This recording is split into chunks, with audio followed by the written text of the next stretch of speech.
Ready to go, sir. Thank you. Good morning, everyone. I'd like to call this meeting of the Community Culture and Environment Advisory Committee for November 14th to order. First, I'd like to introduce a new member around the table. It's Jason Kenny, our member at large. And Jason, I don't have your bio here, but can you give us a Reader's Digest version of what brings you to this table, your background? Background, probably the last 10 years in municipal government in the parks world. So currently I work for the city of Coquitlam as a manager of park landscapes there. Saw this opportunity came up, and I grew up in Langley, but have now lived in Abbotsford for going on 5 years now, and just saw this as an opportunity to kind of mix business with pleasure and have a bit of a voice at the table of where I live now. So Great. Well, welcome here. thank you. Yeah.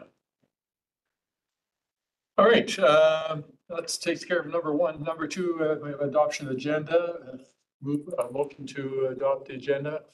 Anne, moved Anne, seconded by John Visser, I'm sure. All in favor, Carrie? Sorry, Yeah. somebody's got to make this. Minutes of September 12th. Are there any additions or corrections anyone has?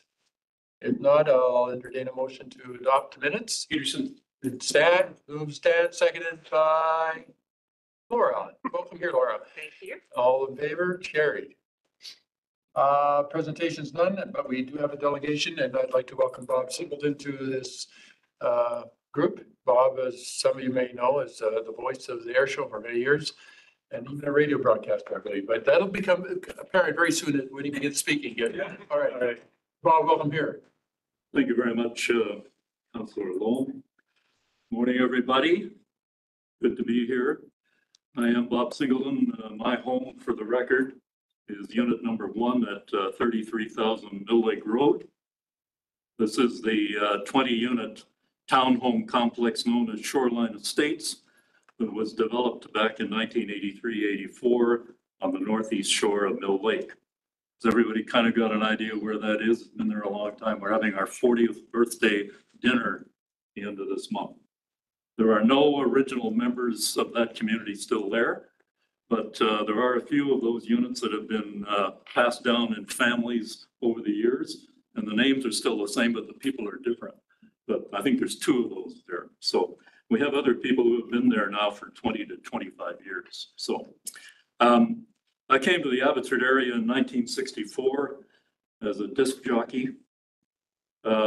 Spent all that 60 years here doing various things on the Airport Authority, the Police Board, in the municipality of Matsulie, Western Canada Summer Games Committee. Had lots of fun and have been in this room many times. Now retired, and with my wife, we are enjoying our 9th year residing at Shoreline Estates. Today, I speak to you as president of the Shoreline Strata Council on behalf of the other 19 owners in that complex, and also numerous other people that we meet walking around the lake who are lovers of the lake. We wish to bring to your attention today that we see a deterioration of Mill Lake that is ongoing. We live on the lake. We see it every day. We see it through its seasons year after year. And unfortunately, what we are witnessing is the increasing deterioration of the centerpiece of our community, especially in the last 2, 3, and 4 years. The ever-increasing buildup of dead water lily debris year after year on the lake bottom, as expected, is now breaching the lake surface and at a number of locations. Several islands are frequently visible in the bay fronting Shoreline Estates, where water depth now is little more than 15 centimeters or about 6 inches. At the rapid rate of decline we're witnessing in the last couple of years, it's possible that in the next few years there will be little or no water in that bay. A similar situation is occurring in the southwest corner of the lake, where there is again minimal depth of water. In the dry summer of 2023, this area dried up and became a mud flat extending 60 meters, about 200 feet from the shoreline. Debris islands, we expect, will reach the surface here and in other shallow areas of the lake in the next few years. The lily cut on July the 15th and 16th of this year, we monitored quite carefully. It harvested the tops of a little more than 25% of the plants on the lake. The machine is not able to navigate in very shallow waters, and the increasing areas of shallow water are where the lily growth is rapidly increasing. In any event, in our opinion, virtually nothing is accomplished by this cut. It doesn't remove the lilies, it simply cuts the tops off. By the end of August, 6 weeks after the cut, we monitored again and the lilies had all grown back in. And you couldn't tell where the cut had taken place in the middle of July. The lily coverage expands every year and almost 50% of the lake is now covered at the peak of summer. It's so thick and the water so shallow in many areas that canoers and kayakers who just a few years ago were able to enjoy the lake are finding it no longer to be navigable. Having said this, we are well aware that doing anything about this deterioration is an uphill battle with massive costs and ecological issues galore. The western painted turtle that resides in the Mill Lake has been designated as a species at risk in the Canadian Species at Risk Act. It has also been named as an endangered species by numerous other wildlife organizations. As a result, there are restrictions placed on any interference with their habitat, including dredging, removal of plant material, and the list goes on and on and on. Even the annual lily cut has now been flagged as a threat to the Mill Lake painted turtle habitat. As an aside, in the very dry summer of 2023, we were amazed at Shoreline to find large numbers of turtles making their way through our property and laying their eggs in various locations, some of them causing problems with automobiles, pathways, and people who have been in our complex for 20 or 25 years have never seen this before. But those would be the red-eared sliders. Getting to that. Unfortunately, very few of these turtles were the western painted turtle. The Coastal Partners Painted Turtle Project people attended several times and took away a number of red-eared slider turtles and their eggs, never to be seen again. The slider is a non-native invasive turtle that also lives in Mill Lake and actually poses a threat to the western painted turtle. It is believed the influx of turtles on the Shoreline property in 2023 was a result of many areas of their habitat in Mill Lake drying up. And this was told to us by the people from that project. They came up here because there's nothing for them down there. None of the Shoreline eggs that we know of hatched. We found a whole bunch more nests when the landscapers came in last fall and started to clean up. They found three or four other nests with broken eggs, but the eggs have been broken by raccoons and other things. So this brings us to the Mill Lake Master Plan, a plan that will guide Mill Lake Park development over the next 15 to 20 years. And we applaud the city for this plan. You always need a plan. And this took a while with COVID and everything else, but it's nice to see that this is now coming to fruition. As far as can be determined, and this was at the last open house session I attended in the park last fall, there is nothing in that plan that accounts for degradation that's going to take place in the lake over the period of time of the plan.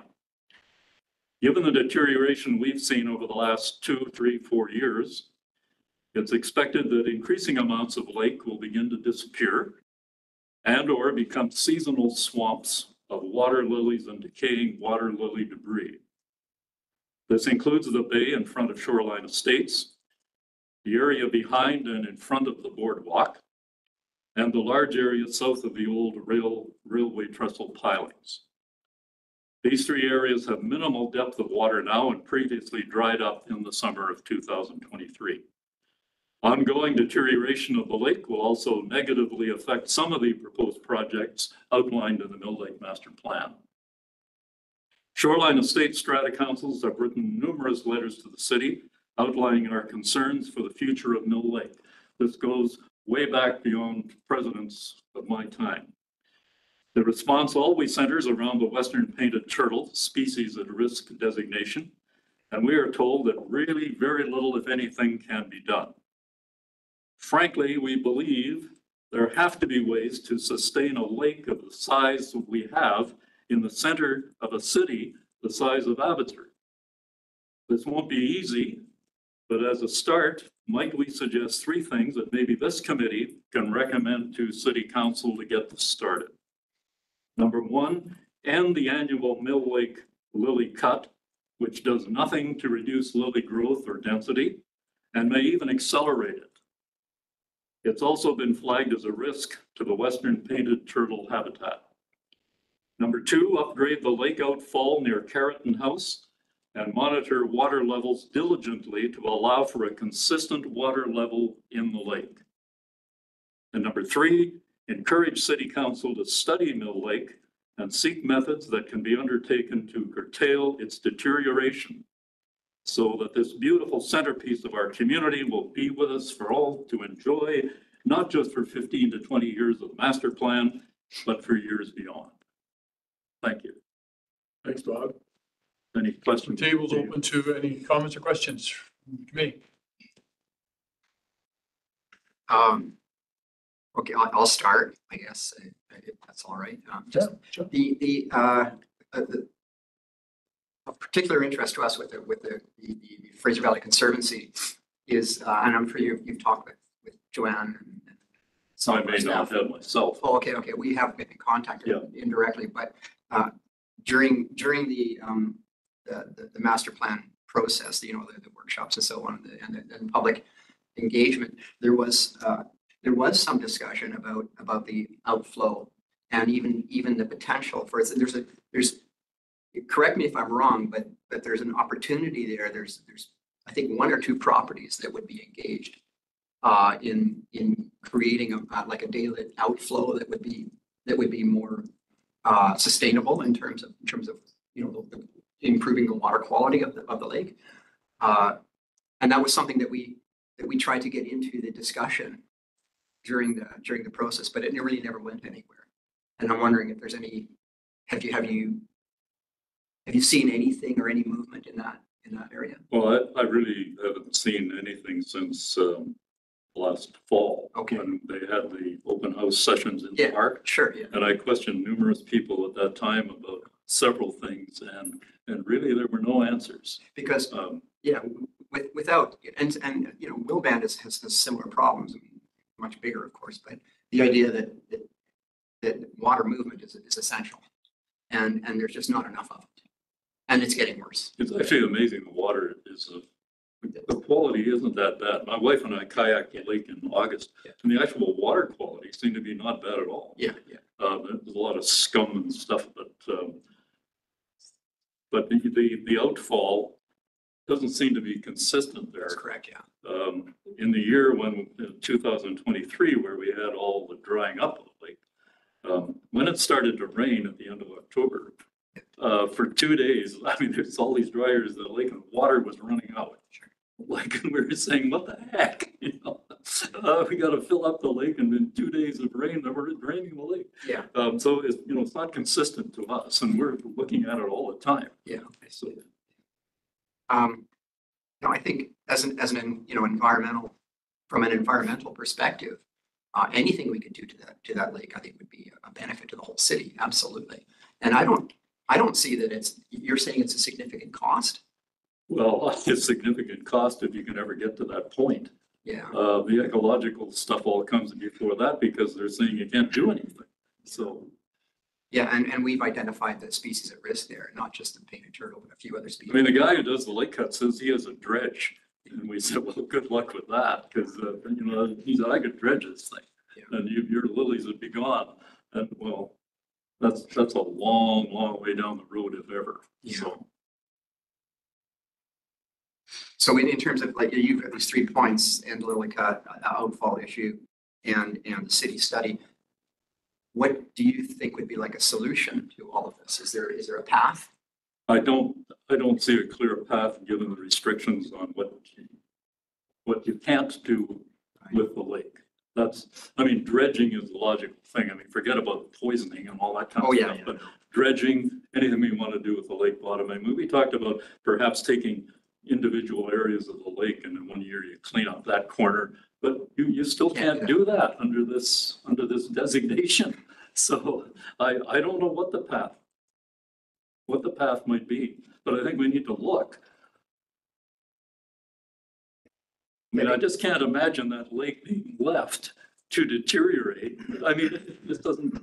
Well, the whole ecosystem is gradually collapsing. Yes, it is. So it's not just the lake, it's the shoreline as well. And all of these things are interconnected and well, even the outfalls with that's right, particularly the storm water and all that stuff. Yeah. I mean, that massive pipe that comes down Seven Oaks. Yeah. You should see what at the end of that pipe at the lake is just all this froth. And, like, it's enough to, you don't want to look at it anymore.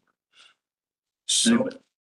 do you have any comments from a staff perspective? Sure. Thanks, Councillor Lowen. Yeah, it's actually refreshing when we consider the delegation. The number of the points are spot on, and the challenges in terms of environmental, in terms of managing that lake. Of course, protecting the invasive or the species that are in there, ensuring we don't have invasives come in. There are a few pieces in the Mill Lake Park Master Plan, which we'll see next, that do talk about water quality and by association. Hopefully will help with some of the kind of filtration and silt and whatnot. I mean, your piece about the dredging of the lake, again, spot on. I mean, very, very difficult. I would never say impossible. Very, very difficult to do from Cost. yeah, an environmental perspective. Yeah, even before we get to cost. I've been involved with some dredging projects in the past. I mean, there's a lot of steps to that from an environmental standpoint before you actually undertake that. We do have the Lily management program that I know has kind of seen some, no pun intended, ebbs and flows on that a little bit. I'm not sure if our director of park operations has any comment on kind of the Lily program and effectiveness. I don't think our delegation is too off based on that, yeah, for those that can't see on screen, Mr. Sloka, our director, is kind of nodding in agreement with that. It's a step. We're not going to say it's the most effective step. And I also want to just maybe provide some assurance to the committee that what you're going to see today on Mill Lake Park is just one of the steps in the process. It isn't the final draft master plan, right? This is the preferred concept. The draft master plan can talk about other things in terms of water quality and lake monitoring and whatnot in there. Again, things that we do operationally right now that I think we can improve upon, but there's, I think your phrase was, it's a long road, Mr. Singleton. And yeah, I would agree with that statement wholeheartedly. It's to do it in a sensitive and effective way. It's going to take a long time, a lot of work with a lot of other layers of government. So. Good, thanks, Todd. Yes, question. Through the chair to Tom, is there like a study that looks at how much silt comes into, say, Mill Lake each year? And sort of the impacts of that? Sure. So through the chair, I'm going to look to my operations and engineering colleagues because I know our environmental group is involved with this a little bit. Thanks, Bob. They're here today. So I'm not aware of a study per se on that. I know there's been kind of point in time work on that, but not an ongoing piece that I'm aware of. Correct. So we have annual study that I'm aware of. There has been some historic stuff, but not annually. No. So there's water quality that's done, regularly, yeah, but not in terms of kind of the silt piece, which is like what you're getting at. Yeah. Okay, yes, I understand. So, I'm hearing frustration and of course, walking that, like, I can see, I haven't studied it, but most certainly I can see the issues you're talking about. Are we saying that it can't be done or are we saying that we're looking to doing something? And I'm not sure I got, if it can't be done, it can't be done, which would be sad. But if we're looking into some possibilities, I would like to be able to assure our presenter here that at least we're listening and exploring. Did I put that right? I think so. I hope so. Yeah. I mean, it should be an answer. We know we cannot do this and it's not going to be done, or the city is looking into remediation in some way. And even if it takes some time, it sounds like money and time are issues, but that's fine. And perhaps once we hear the presentation today, some more questions may follow that tie in with the point you raised right now. So perhaps we should go to the report from staff right now on the plan, and then we'll see where it goes from there. Thank you. So we have Mitch Combe here from staff, who's going to present the preferred concept plan for Mill Lake. Right. Well, I don't quite have the radio voice that Bob had. I'll do my best. Nobody has that. I wish. So I'm going to start off with the purpose and background, and then I'm going to report on our stage 2 engagement. So that'll give you a little bit of what's happened from that engagement session. And then I'm going to outline the preferred concept plan. And there will be a few things you'll notice about some water quality there. And then I'm going to finish up with the next steps and the recommendation. So the purpose today is threefold. So first of all is to provide a summary of the stage 2 public engagement findings. And then number 2 is to present a preferred concept plan for Mill Lake Park. And then the big one here is to seek feedback and input. So how are we doing? Oh, any ideas as to what happened with the graphic here at all? What we provided. Oh, okay. All right. So normally we would have, I don't want to do an interpretive dance here, but So maybe I could just kind of help you. I mentioned we have 5 circles of kind of key findings of background, right? Our exploring options, our draft plan, our final plan, and our essentially, completed implementation. So we are here to be 23. Okay. 2 and 3. All right. Thank you. All right. Awesome. So you're just going to envision that. So we're going to jump into, you know what? Stuff isn't right here. The rest of it is okay. Yeah, the rest is okay. Okay, the rest, okay, so it's just the 2 graphics are missing? Okay, all right, that's fine. This was just a picture of Mill Lake Park, so, all right, you can all envision that, all right. A little shocking that my graphics are missing here. So anyways, PRC is using the master plan process to guide the long-term approach for the use, enhancement, and management of Mill Lake Park. So in stage 1, we established a vision, themes, and guiding principles to help the process. Okay, here we have some graphics, great. So we put together 7 big moves. And we have 3 concept plans were developed using these 7 big moves in different ways to achieve varying degrees. So you have to envision here, there's 3 different concepts. So these are the ones, if you went to the engagement, you would have seen them. So first of all, we had, I'm just going to use active. Yeah, we had our sports and active. So this was based on amenities around sports and activities in that area. The second one was with regards to a balanced approach. So this is somewhat in between our sports and activities and then protecting nature, right? And then the third one that we were seeking engagement on and people's feedback was protecting nature and opening up landscapes. So the next thing here that we're going to speak about is a little bit about the engagement itself.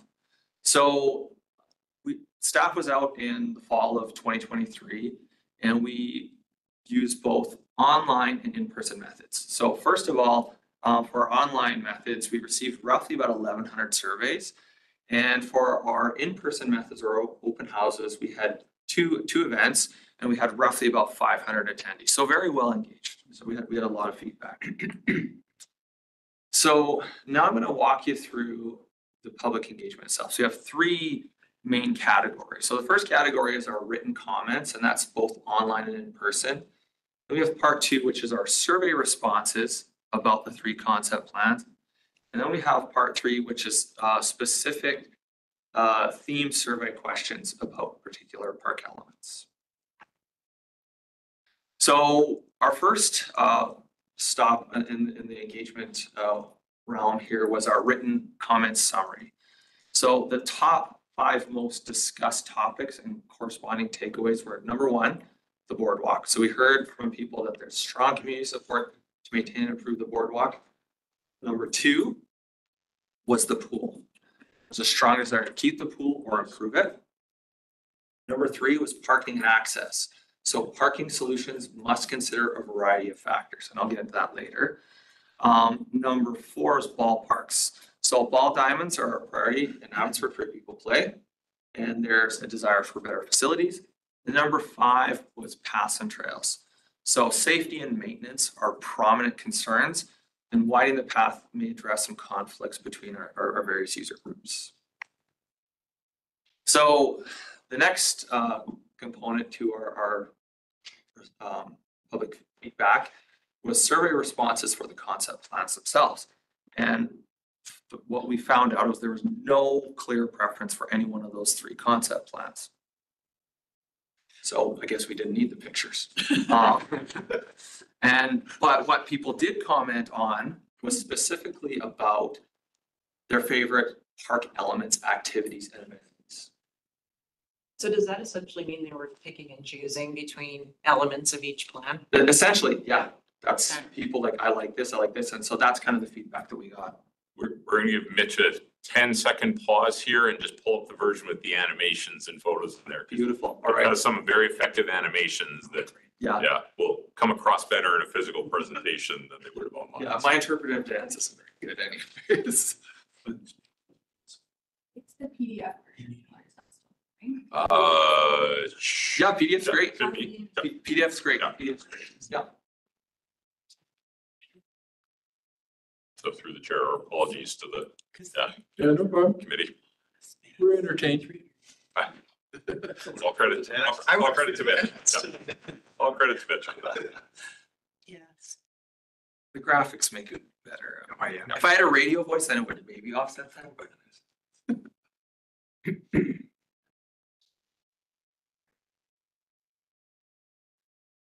I'm always amazed how you navigate through all those files and folders and find what you're looking for. I'll do it quickly. It would take me hours. Okay. Ah. Good. Thank you. Thank you, Thank you, Rob. Roman. How much? I can flip through it where we need to be. Okay, there's the graph. I was trying to describe. Okay. All right. Okay, there's the 3 options. Okay, so this is where we are here. Okay, all right, perfect. So, as I said, people didn't really provide anything with regards to the 3 options, but the amenities within those. And so the top 5 elements within those 3 concept plans are as follows. So number 1 was add a dog park at 428 responses. Number 2 is add disc golf at 348 responses. Retain the pool was 3rd at 335. Coming at 4th was rebuild trestle bridge at 239. And then number 5 to round out the top 5 is retain the boardwalk at 176 responses. So now we're going to get into the specific theme questions. And the first one is an important question is, what do folks think about food in the park? So we had 81% of respondents preferred food services in the park, while 19% did not want food services in the park. So overwhelmingly in favor of having food there. Now, of those folks that wanted food in the park, they preferred having food trucks with patio seating. So that was kind of the first option. And their preference, as you can see in the picture, it kind of illustrates this. So I snapped a picture of this, is that people want food services in areas where their primary activity, right, where folks are kind of congregating or where they're near. So that's playgrounds, pathways, parking areas. Second question we asked folks was about the multi-purpose cultural building. And here we had kind of mixed or inconclusive results. So we had 44% in favor of the building, while we had 56% responses against. Now, this may be because of a lack of knowledge around the community need or how the space would function. And the viability of this type of community amenity would be better informed through the city's cultural service delivery and governance review. And we definitely have to have some further engagement around this topic. The next question we asked folks about was event space. So we had 56% support for a permanent covered event space, while we had 66% favor of a temporary flexible event space. Now, the top three categories of preferred events in the park are number one, music-related events. Number two was festivals, community events, and number three was sporting events. So now playgrounds. I love playgrounds because I had 5 kids. But anyways, 62% of respondents believe that the park currently has adequate playground space, and 54% who thought that the playground spaces need some improvement. Now, playground quality and maintenance is a priority, but playground expansion may not be as important as maintaining them to a high standard. So that's kind of one of the takeaways. The next question we asked folks was about picnic shelters. And here, respondents felt that the city needed to add at least one more picnic shelter.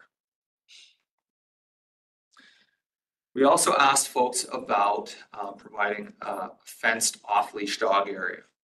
And here, about half the respondents strongly agreed or agreed that there should be a new fenced off-leash dog area. 33% of respondents disagreed to some extent, while 19% of respondents were neutral on this question.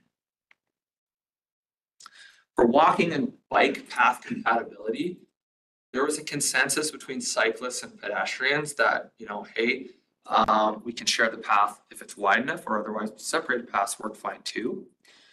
Regardless of the approach that we move forward with, the key kind of learning here is that safe and comfortable access for all users is kind of the clear priority. Getting to the lake loop. So we asked folks about this as well. And here, 65% of respondents either strongly agreed or agreed that the lake loop should be widened. Now, there was significant opposition to relocating the lake loop outside of the sensitive natural environment, which may be attributed to the perception of losing connection with the water and may be tied to the loss of the boardwalk. Then we asked people about parking within Mill Lake.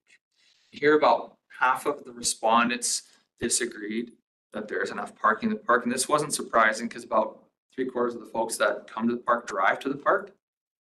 And so the issue for them was the quantity. It had nothing to do with the design or the number of stalls that was tied to park programming. Then we asked people about lighting in the park. And here, like an overwhelming majority said at 82% that they supported having lighting in the park to extend the length of time spent in the park and also to improve park safety. Now, of those spaces to be lit, people were particular in the fact that they wanted those more towards pathways and parking lots. So now I'm going to jump into the preferred concept plan. And this was shaped by 4 key elements. So number one, we have community feedback. So everything that we talked to all the folks, both online and in person. Then we have our city policies and priorities. And so this would be like our master plan, the official community plan, things like that. Fiscal considerations, so how much do things cost? And then we have our design expertise. So from our consulting and our landscape architects on staff. So I'm going to walk you through the preferred concept plan by area. So I'm going to start off on area number 1 in the north, and I'm going to work clockwise. And you'll see there's a little bit of a theme to that as I kind of walk you through the preferred concept plan. So area number 1 up in the north here, these are the key additions that we're proposing to add. And they're in the blue call-out boxes. I'm going to start on the left and kind of work my way around clockwise. So we're looking to add a city center park entrance, add terraced seating, add a permanent covered stage for event space, looking to widen the lake loop to 4.5 meters, add a viewing pier, add a water cleansing pond, and then add a playground. Now for area number 1 as well, we're looking to relocate some amenities, and that's in gray, or retain until, and those are in white. So once again, kind of left and work my way around clockwise. So we're looking to relocate the single baseball diamond elsewhere, looking to relocate the boat launch parking lot, retain the boardwalk until the lake loop is widened on the land, And then just to the very far left on the bottom, looking to relocate the washroom adjacent to the event space. So this is just a visual representation of what some of those area one elements could look like. So any questions, comments regarding area one elements? I can take them now, or you can save them up to the end. I think it might be a good time to entertain some questions. My own question is about the water quality coming into the lake. I heard about the big pipe coming in from the mall, and would that water, what do you call them? Water cleansing ponds. Pond take care of that? So the water cleansing ponds are definitely geared towards treating stormwater. Yes. Okay. So those would definitely help. And as you'll see, we get to, we have a few other water quality things as well that I can kind of speak to when we get to stage. That's not the only source for water to the lake. Yeah, if I may, just through the chair, just for common understanding, there are a number of sources of inflow into the lake, right? So what we've identified in that cleansing pond is one. You'll see others as we go through this, right? But I remember the number off the top of my head, and I'm looking at Mr. Sloka if you remember. Yeah, he doesn't know off the top of his head either, but suffice it to say there's a number of inflows there. So just want to be clear that not all of them are addressed in this plan. Yeah, but we have some that are proposed to help with the water quality. Go ahead. I have a question about that, and this is outside of my bailiwick, but like, say if you do these cleansing ponds, like in terms of sustainability, like they're gonna fill up with silt, and then we might end up with the same problem with not being able to dig it out, like say the bay issue. And just sort of looking at the other areas of the Mill Lake Walkway that sort of close to the water, but you can't see it because there's just blackberries. Is there like a sustainability plan to make sure it doesn't just become like a briar patch?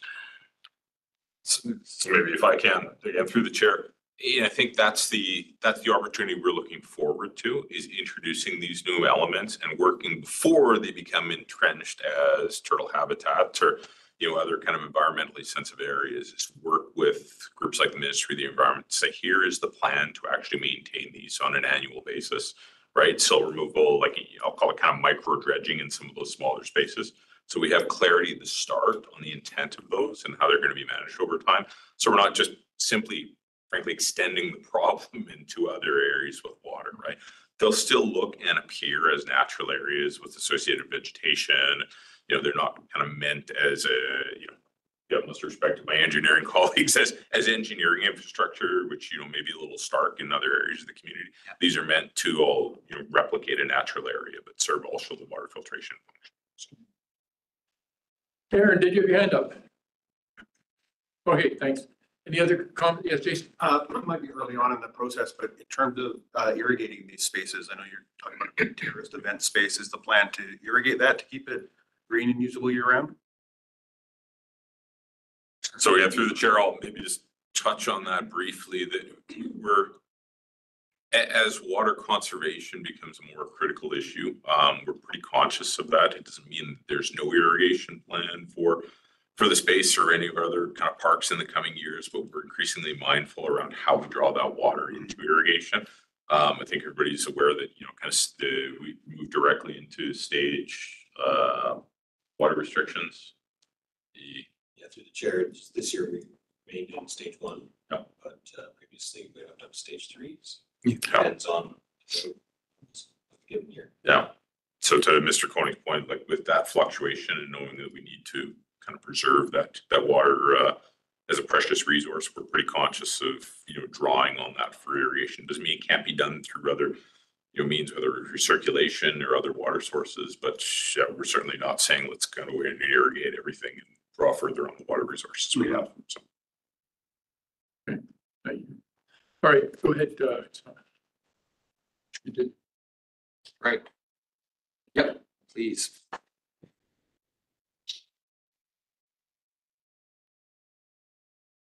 Okay.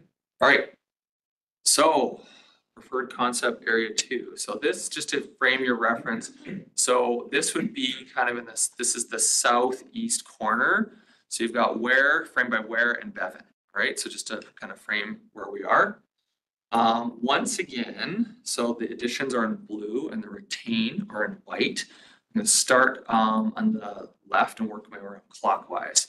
So we've got looking to add a water cleansing pond at a temporary event space, retain the playground, retain the Carrington House parking, add an outdoor classroom. We're looking to daylight Wilban Creek. So once again, that's another water quality piece. Add a net gain of 33 parking spaces by amalgamating to one parking lot, and then add a park entry. So continuing along, but just kind of more along Bevan, realign the sidewalk and add a street tree boulevard, add a potential multi-purpose building or cultural center, add a 9-hole disc golf course, add food service infrastructure, and then retain the 62 space parking lot on Bevan. Now we're looking to the relocated amenities in area 2. Here, once again, kind of in the top left corner would be to relocate our adult fitness, table tennis, and chess. Relocate our horseshoe pitches to the Ware Street frontage. And they came to council, and this will kind of help them out with some of their, they've been broken into a few times. So having that street presence and eyes on that will really help. And then we're looking to relocate the lawn bowling elsewhere. So this is area 2. Some of the elements you can see here and indicative of what it could potentially look like. So for area 2, we'll pause here for any comments. Sure. Most of us around the table were here, I believe, when we had the presentation from the disc golf group. And I think there was some discussion on was there realistically enough room there for a meaningful disc golf, a 9-hole disc golf park. And considering the, I think the rapid increase of the usage of the park and the you know, the population, basically the users, there's going to be more and more users in the park. And I'm just wondering, I've done some disc golf and I know that the disc golf group were more interested in, you know, Claiborne Village as a site than something like this. Either we would do both, or, but again, I'm confused at how we would fit a real disc golf course in that area. It just doesn't seem practical to me, considering the you know, the increased usage in the park and you know, and I don't know, just the traffic, general traffic. So I don't know, is that a central part of the idea, or is that just something that came up in a lot of the support and discussions? Well, if I can through the chair, it's a 9-hole disc golf, so it's not full 18. Yeah. So that does lead, you know, kind of Sure. to that, right? And it's a family friendly. So does that preclude all disc golf? You know, I can't comment on that at this point, but it does add that amenity to a central downtown area to allow for the disc golf community to have something to recreate. Sorry, Todd. Maybe we can call upon the Director of PRC Planning and Business Services, Danielle Pope. She's actually been in contact with the disc golf community subsequent to their presentation to this advisory committee. So. Thanks. Through the chair, yeah, as Mitch was saying, this is meant as kind of an introductory family-friendly disc golf, but we have been engaging with disc golf, Jonathan, who Yeah, I know here. And he's being involved in our sport field and sport court strategy. So we're looking to loop that in for a bigger conversation. So they're definitely part of the conversation. Good. My question was answered. Okay. Sorry. That it was just gonna thank you, Councillor Lump. It maybe just one little add-on on that is we said to Jonathan, as we say to a lot of sport factor, every sport group pretty much is focus less on the location, focus more on what your activity needs, right? We'll help work with you in the location. There's a lot of location opportunities in Abbotsford. We just need to kind of fit the right use into the right space. Yeah, the question came to my mind is this wish for this request for disc golf, was it more the fact that they wanted disc golf, or did they want it specifically in Mill Lake Park? And that was a question I had, you know, because personally I'm wondering too whether that's the right place for it. Anyway, Christina, your hand's up, please. Yeah, except for a completely different question. Okay, You Hank, want to finish that one up? I think we're fitting. Yeah. Go ahead, Okay, Christina. all right. Okay, so in regards to the amalgamated parking for, I'm gonna assume that'll be where the playground parking is now, roughly. Is that gonna allow us to have, like when we do school tours and bus tours and things, is gonna be enough space there for a bus to pull in and park? In something like that, has that been sort of incorporated in that plan? If I may through the chair, by amalgamating those three, it does allow us to free up some of the critical park space.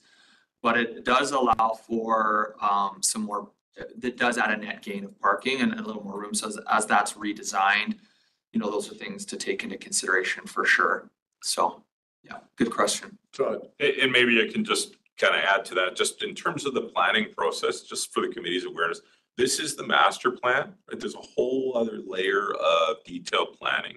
Once this is approved at some point in time by council, we move into that layer of detail around what turning radius do we need in the parking lot, where exactly is this placed, and how big is the that amenity and whatnot. So certainly we're not going to capture all of those details, but clearly we can account for that in kind of the next stage of planning, and should, I think, not only for some of the amenities that you're talking about in terms of kind of cultural amenities, Christina, but for other spaces in the park that may need kind of mass transit, so to speak. What a good point nonetheless. good, thanks. All right, Just go on. one quick more Adam. I can't understate the significance of the idea of daylighting the outflow in terms of not just the environmental health of area, but also people's perception of what a lake is and how water moves. Just the fact that we have a daylit outflow, I think, creates a more sense of a natural space, even if it's contrived. Yeah, habitat animal quality. Exactly. Yeah, it's a significant idea, and I think it's being done almost everywhere that it can be done. Right? If you can daylight an outflow or an inflow, then that's absolutely valuable. It's one of the most common questions that we get actually here on the heritage site. And it's the Halkomelem name for the lake is Lekwokwen, which means that the lake that sometimes disappears. It would help a lot towards explaining why the lake would sometimes disappear if we could daylight part of its history, actually, and how it all hangs together. Thanks, Christina. Yeah. All right, let's move on.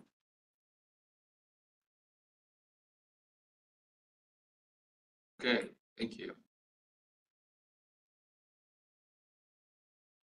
Okay, so area number 3, this is the southwest corner of the park, framed by Emerson and Bevan. Just to give you your bearings.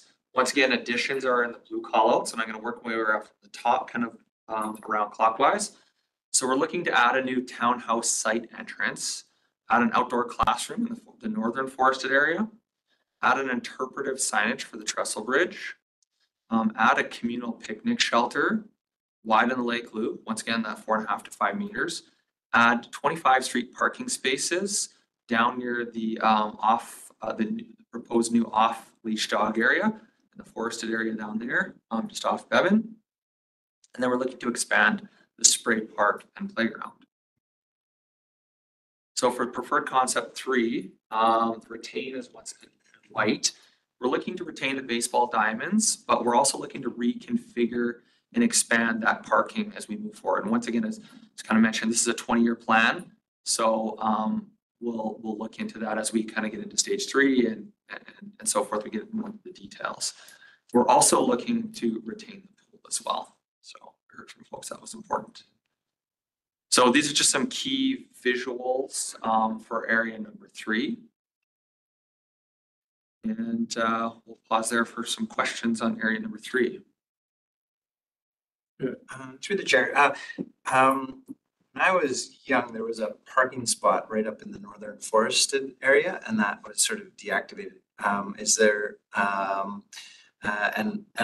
that sort of area isn't really well utilized. Is there And I think there is the paths that go through there already. Is there sort of any plan to, or like, why wasn't that just sort of added for more parking or? If I may, through the chair, looking at parking area, we're looking to capitalize on some of the parking close by the park and using that valuable park space for programming for amenities. We have the mall to the north, that's largely, like in the summertime. It's not Christmas time, peak shopping. So we've got a lot of parking there. We've got a few schools around that have joint use agreements for parking, MSA. So there's a number of things where we can kind of utilize parking. So yeah, we're considering that more for the amenity space rather than parking, but good question. Thank you. Councilor Long. So maybe just at a high level, we're trying to thread that needle on parking in Mill Lake Park as we do in virtually every park. It's, in my career, it's a very difficult piece where you want to provide enough effective parking for those that need it. But you don't want to consume green space for parking spaces that are maybe not used for the majority of the time, and the community may embrace the green space more than the paved area. That balance is incredibly difficult to find. I think the team's doing a good job of kind of exploring that in a thoughtful manner. Hopefully the net addition of 33 is kind of well received. I think there will be people that are looking for more. I think there will be people that are looking for less, right? And our job is to take that feedback and bring it back. Yes, and The property across from the Ball Diamonds beside the arena, is that city owned? with the arena, it's the arena property. Yes. Okay, I just had to go there. It's just an empty field. It's been that way for 60 years. Like, We have dreams. you have All right. Okay. Yeah, and that just, what, do you want to add other than what I said? No, it's well put. We have dreams. I mean, there is parking there, and I remind residents of that quite regularly. There is parking at MSA Arena, which is traditionally at a lower use in the summertime when Mill Lake Park is at a higher use by the community. So there's a trade-off there. There's a controlled crosswalk right across there. So, I know for event organizers, we encourage them to promote that as a parking area. Will we see that dream in our lifetime? Some of it, perhaps. Okay. Yeah, keep your fingers crossed. Question, anything more before we continue on, or? Right, okay, jump back in here. So, now I'm just gonna let you holistically see the preferred concept plan. I'm gonna go through this kind of step by step so you can kind of see it in its entirety here.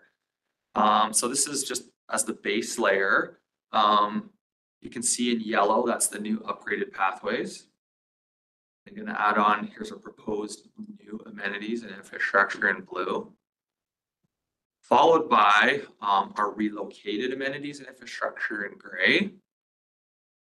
And then we have our retained and infrastructure in white. And then finally in green, there's harder to see there, but we are looking to two different shades. We add some open space and then enhance some riparian area. So up in the northeast corner. So that would be the kind of the plan in its entirety for what we're proposing at the end of stage 2. So to pull this all together, we have some key unifying elements. First of all, widening that lake loop from 4.5 to 5 meters for all users and retaining that connection to the water. That's a really key unifying element. We're also looking to restore streamside protection and enhancement in the area, but balance with other priority amenities such as views and lookouts. We're looking to redevelop park frontages and to include pedestrian buffered road edges. And as the city continues to grow and densify, that's going to become more of a key piece, that redeveloping those park frontages. So as it becomes more of an urban park. We're also looking to establish a park entrance hierarchy and enhance those entrances. Looking to expand the forest canopy, but balance that with some of our other priority amenities. And then developing water cleansing ponds and channels, once again, speaking to that whole stormwater piece. So any questions about our unifying elements? Well, the question I have is the one that originates with our presentation today by Bob Singleton. When we talk about key elements, just thinking out loud and wondering, like, does clarity, the health of the lake, is that part of, or should that be a separate key element of the plan? And then however we seek to address it, whatever shape and form and cost it may be, if at all, should that be another element of this plan? That's a question. If I got the chair, I mean, that it's a really good piece that Bob brought up. And, it's something that we can look at, through the future stages of the plan. Because it is definitely related, right? So. And maybe I'll just kind of chime in on that. That's the feedback we're looking for from this body. I mean, this is a draft plan. We brought it today without a recommendation because we want your feedback and input on this, right? Before we kind of move to the next stage. So if that's something that and again, you don't have to make the decision today. It will come to a future meeting, right? And we can have some of those options, ideas, whatnot put forward. So just kind of want to create that space that there is opportunity. Yeah, Aaron, you still have a question? No. Okay, Ann. I agree. In looking at, the money we are going to spend in developing this, it's like we've got all these great plans and we're spending probably millions of dollars to a lake that may not be there. Right? So, I mean, to me, after hearing today's presentation, that should be the number one priority, is the health of the lake. And then we decide what to do with the lake. It's no use doing it all if it's not going to be there. John? Yeah, on that, thanks. Our Watersheds Coalition and our Nature Club and our Fraser Valley Conservancy, we do a lot of habitat restoration projects. And I mean, we would be really hesitant to look at a project like this in terms of habitat restoration because A, it's already extremely degraded, and B, the usage is so intense that anything we do there will be more cosmetic than real in terms of the long-term sustainability of a viable biodiverse habitat area. It's going to be really, really difficult to achieve that. So what are we looking at again at Mill Lake? And I mean, I'm sure I would love to see it naturalized and all that, but realistically, it's a recreation area and it's a community center first. And I agree that the only way that maybe breaking the two up into two separate studies that are admittedly interdependent, but recognizing that the recreational and community value there is probably going to, whether we like it or not, it's going to outweigh the ability to create a truly natural area that is sustainable in any way. So it's a tough one. We look at projects all the time in terms of the potential for creating a habitat area or a natural space or creating health in a Willband is hard enough. And in fact, it's almost impossible at Willband. Imagine how much more difficult it is at Mill Lake. Reality is probably that there's going to be some significant compromises in terms of the environmental health of that area. Considering the constraints, it's a very difficult thing to achieve. So you do what you can, realistically. So if I hear you correctly, you're saying regardless of what happens to the lake, the land use as a park space will continue to develop. Yeah, absolutely. High demand. Yeah. Regardless of, not irregardless, but regardless of what happens to the lake water itself. And even as an environmental activist, I recognize that reality, that there's a huge compromise there that we can't overcome. Yeah, Jason. Yeah, we're working this toward being kind of the crown jewel of the city, right? And you just want to invite more and more people to come there. And what I see the huge benefit of parks is that escape from that concrete jungle and building all around it. So for sure, like keeping that lake healthy and inviting and vibrant. There may be some environmental impacts to that, but the psychological and mental health benefits of folks being able to be around that park, and then adding all these elements and increasing funding for the operations folks to make it look beautiful, that's the value, I think, that is worth pouring millions of dollars into a capital side, and keeping it looking healthy. If that lake kind of gets choked out by lilies 20 years from now, I mean, it doesn't matter how nice the boardwalk is or how nice the pathway is, no one's gonna want to go there. It's a tough one. Yeah, so through the chair, like, once you get to Mr. Stewart's comments about kind of threading that needle, not only in parking, but also on the environmental side too. It is, I mean, it is in the center of the city. Yeah. You know, and our urban development boundary is not changing. We're gonna grow up rather than out. So it is gonna become, you know, more of that concrete, you know, escape to that kind of central kind of park, right? So you look at any large city with, you know, a large park, I'll use Stanley Park or Central Park in New York City. You know, there's a bit of a balance, right? Absolutely. For sure. And there's no connectivity to other wild spaces. It's already an isolated island, and in terms of natural space. Yeah. So it other than being artificially sustained, it cannot be sustainable as a biodiverse area, because But doing what you can. we do what we can, and I think that compromise is inevitable, and we're doing it right now. So I don't know. I would hate the turtle's another issue, but I don't know.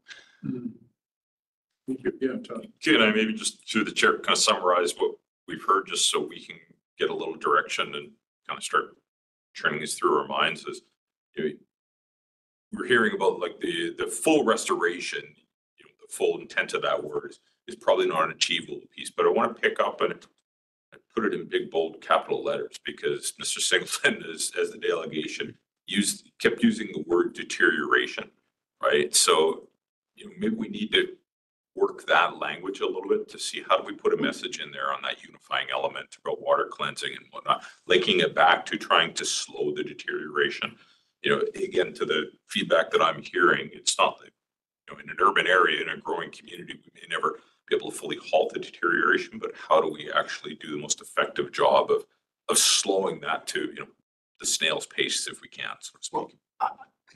Through the chair, I don't think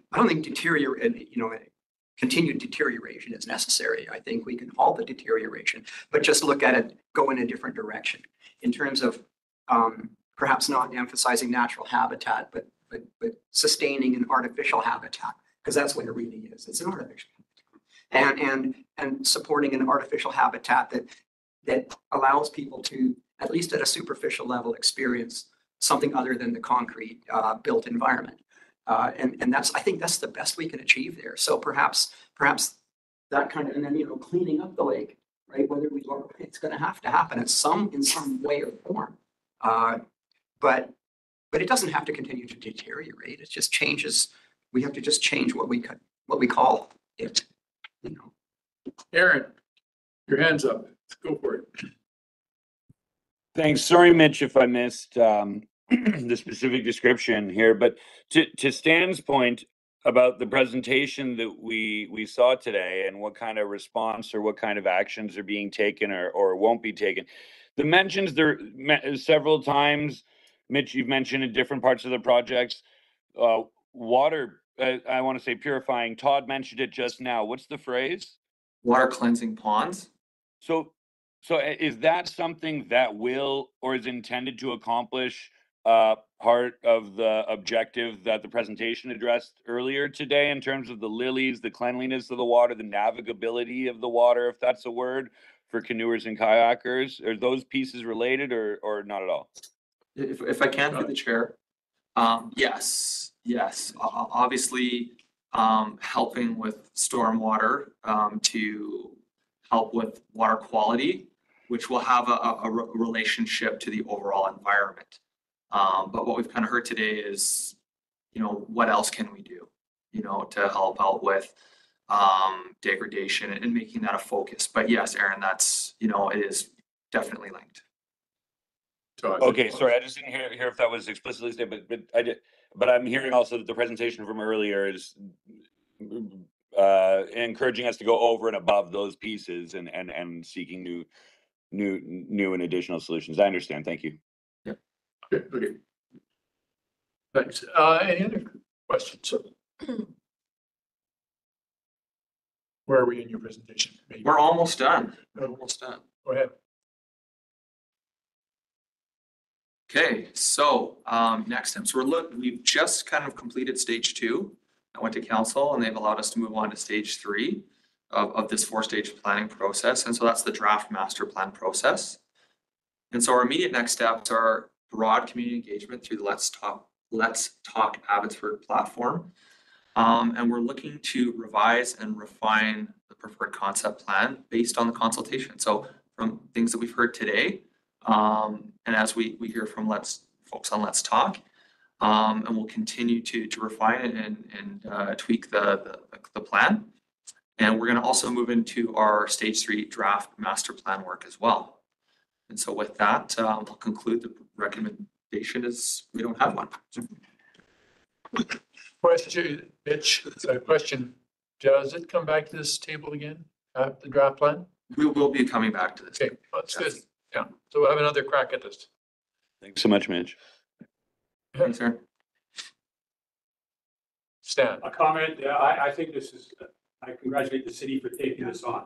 This is, this is important to all of us in the community for all different reasons. And I think this is a great direction that the city's going. Yeah, sometimes these things just move a little too slower than we like, right? All right then, thanks, Mitch. Well done. That brings us to new business, which we don't have, I don't think, and an adjournment. So I will entertain a motion to adjourn. Moved. Seconded, Laura, thank you. All in favor? Carried. We are adjourned. Thanks again. And we won't see each other until February, I'm told, according to this. I mean, we may see each other, but not around this day.